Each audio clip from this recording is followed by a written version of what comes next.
सुप्रभात। मैं एक बार फिर आप लोगों के सामने आज की ताज़ा तरीन खबरें लेकर आया हूं। सबसे पहले चीनी सामानों का बहिष्कार करें। झारखंड में मिले 88 नए कोरोना पॉजिटिव केस, मृतकों की संख्या 8। एक मरीज ने लगाया फांसी। झारखंड में कोरोना वायरस तेज़ी से पैर पसार रहा है। मंगलवार 9 जून 2020 को झारखंड में 88 नए पॉजिटिव केस मिले हैं।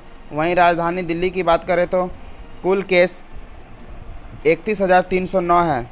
वहीं दिल्ली में कोरोना वायरस के 1,366 नए मामले आए हैं।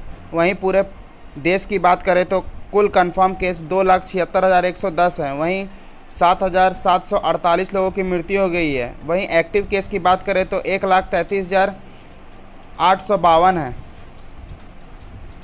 महाराष्ट्र और मध्य प्रदेश में भारी बारिश। सप्ताह के मध्य की बात करें तो इस दौरान महाराष्ट्र और मध्य प्रदेश में भारी बारिश होने की संभावना है। मुंबई सहित कोंकण गोवा क्षेत्र पर भी इस सप्ताह मानसून का आगमन होने की संभावना है। इन भागों में 12 से 14 जून के बीच भारी बारिश हो सकती है। 1 लाख लोगों को रोजगार देने वाली कंपनी आ गई थी मंदी के कगार पर। इस लॉकडाउन में बनाया रिकॉर्ड कमाई।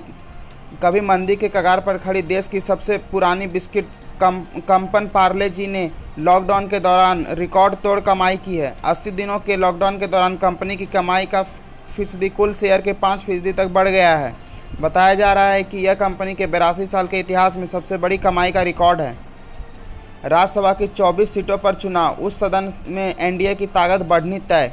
कोरोना वायरस के कहर के बीच देश में राज्यसभा चुनाव को लेकर सियासी सरगर्मी तेज हो गई है। राज्यसभा की 24 सीटों के लिए 19 जून को मतदान होना है। मंगलवार को कांग्रेस के एचडी देवेगौड़ा सहित कई अन्य लोगों ने अपना नामांकन किया। माना जा रहा है कि इस चुनाव के बाद उस सदन में भाजपा की ताकत और बढ़ जा सकती है।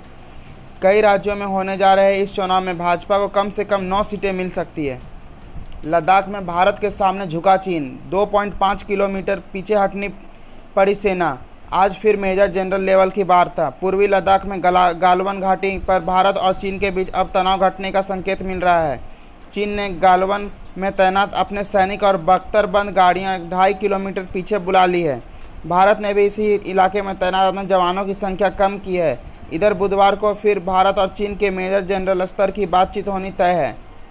एकजुट होकर चीन को जवाब देने का वक्त, कहा रमन मैग्सेसे पुरस्कार विजेता वांगचुक ने। एक इंजीनियर, नवाचारी और शिक्षा सुधारक है सोनम वांगचुक। सोनम को IECMOL परिसर को डिजाइन करने के लिए भी जाना जाता है और सौर ऊर्जा पर चलता है। सरकारी स्कूल व्यवस्था में सुधार लाने के लिए प्रतिवर्ष 1994 में ऑपरेशन न्यू होप शुरू करने का श्रेय भी इन्हें ही प्राप्त है। इन्होंने ही बर्फ स्तूप तकनीक का आविष्कार किया है जो कृत्रिम हिमनदों का निर्माण करता है। सोफिया में फिर से मुठभेड़। 2 आतंकी ढेर। 4 दिन में 11 दहशतगर्द मारे गए।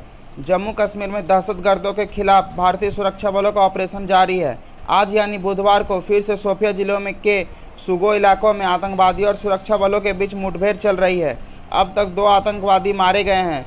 इस हफ्ते सोफिया में मुठभेड़ की यह तीसरी घटना है। इससे पहले रविवार को 5 और सोमवार को 4 आतंकी को मार गिराया गया था।